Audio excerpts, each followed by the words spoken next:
Assalamualaikum warahmatullahi wabarakatuh. Bapak Ibu, ini sekarang kita di tempat yang bagaimana semua kita lihat ya, di depan kita ini yang paling dekat adalah Jabalur Rumat.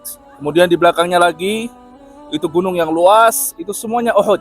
Yang bagaimana Nabi juga menyebutkan Jabal Uhud yuhibbuna wa nuhibbu. Gunung ini mencintai kita dan kita juga harus mencintai gunung ini.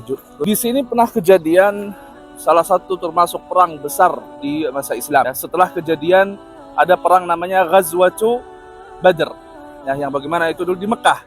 Ya, kemudian jadilah di sini ada perang yang disebut itu perang dendam. Jadi bagaimana pas di Ghazwah Badr ini orang-orang musyrik, ya musyrik Quraisy, mereka kalah. Kemudian mereka langsung mengejar setelah sahabat pada hijrah ke Madinah, mereka ngejar mau perang dendam. Kejadiannya di tempat ini, yaitu disebut namanya Ghazwat Uhud. Disebutin Uhud ya di sini gunung-gunung Uhud semuanya. Kemudian kalau kejadiannya itu kapan? Yaitu 1 tahun setelah Badr. Bagaimana perang Badr ini tahun 2 Hijriyah di bulan Ramadan. Dan ini kalau kejadian perang Uhud tanggal 3 Hijriyah atau tahun 3 Hijriyah di bulan Syawal. Sebelum kejadian perang ini Nabi memimpi.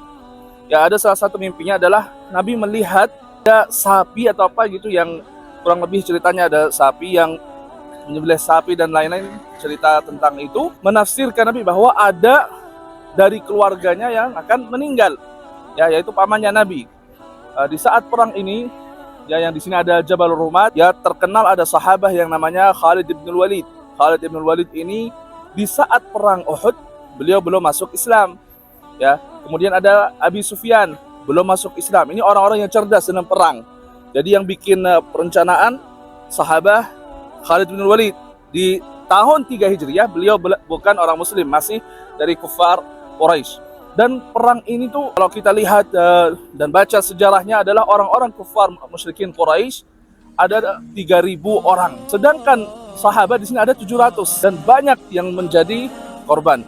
Sehingga kalau yang orang musyrikin yang meninggal 22 orang, sekitar 20-an, dan sahabat udah 70 sahabat. Ya, yang makamnya itu ada di sebelah sana, dekat ada masjid di situ. Ya kalau di situ masjid ya masjid biasa, nggak ada sejarahnya. Jadi terkait dengan perang ini nanti kalau mungkin ada yang mau lihat secara rinci, banyak ya di buku sejarah. Kita sekarang hanya melihat tempat ini, menceritakan tentang ya meringkas saja terkait perang ini yang intinya bahwa tentara atau Jaisul Muslimin di sini nggak menang sehingga hatta Rasulullah SAW kena ya beberapa celaka di mukanya sehingga gigi apa namanya yang digeram ya pada patah dan kepalanya juga berdarah sehingga orang-orang kufar mereka senang karena tujuannya mereka itu ya nyebutkan laqad mata Muhammad, yang meninggal Muhammad, mereka mau pergi. Dan kenapa kok kejadian seperti hal ini? Ya itulah mereka para sahabat di saat itu ada kesalahan ya yang mereka tertipu dengan strateginya Khalid bin Walid. Yang bagaimana Khalid bin Walid saat itu belum orang muslim ya. Kalau kita lihat ini gunungnya kecil ya, di sana juga ada. Jadi kenapa kok mereka pada di sini? Orang-orang musyrik ini kayak mau udah pergi atau merasa dirinya kayak kalah, padahal itu bukan pergi karena kalah. Turunlah para sahabat untuk mengambil harta-harta sisa yang disebut ghanimah. Pas turun diperangin orang-orang musyrik sehingga itulah 70 sahabat meninggal dibunuh. Di antaranya ada Hamzah ibn Abdul Muttalib. Yang kita tahu Hamzah ibn Abdul Muttalib ini yang bunuh salah satu sahabat juga orang muslim, tapi saat itu belum muslim ya, namanya Wahsy. Jadi Wahsy ini seorang budak dari siapa, Umayyah ya kalau nggak salah. Intinya Wahsy ini seorang yang dia membunuh orang yang dicintai oleh Nabi dan juga membunuh musuh Islam. Karena saat beliau udah masuk Islam, beliau membunuh orang yang mengaku dirinya Nabi, yaitu siapa? Musailamah Al-Kadzab. Ya, Musailamah Al-Kadzab ini yang bunuh juga Wahsy. Saat Wahsy masih belum muslim, membunuh Hamzah bin Abdul Muttalib. Makamnya juga ada di sana. Jabal Uhud ini luasnya itu kalau dihitung sekitar 17 km.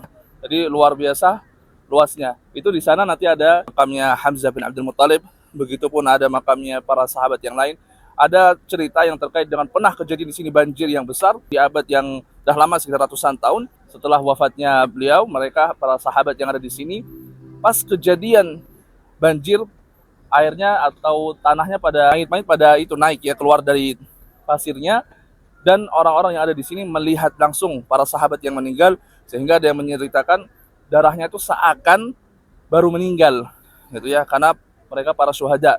Dan kalau kita lihat ceritanya, Hamzah bin Abdul Muthalib itu udah dipotong, pokoknya udah tubuhnya udah dipotong-potong sama Wahsy, dan para sahabat yang lain meninggal yang udah terpotong semuanya, darahnya masih mengalir walaupun udah ratusan tahun meninggal ya, karena mereka adalah syuhada. Makanya di sini disebut makam syuhada Uhud ya, syuhada yang perang saat mereka Uhud. Hamzah bin Abdul Muthalib disebut Sayyidus Syuhada ya, dia orang paling mulia di antara para syuhada di sini. Nanti insya Allah terkait dengan makam di sana dan doanya apa dipimpin oleh Ustadz Umar. Silahkan, itu aja yang bisa saya sampaikan. Assalamualaikum warahmatullahi wabarakatuh.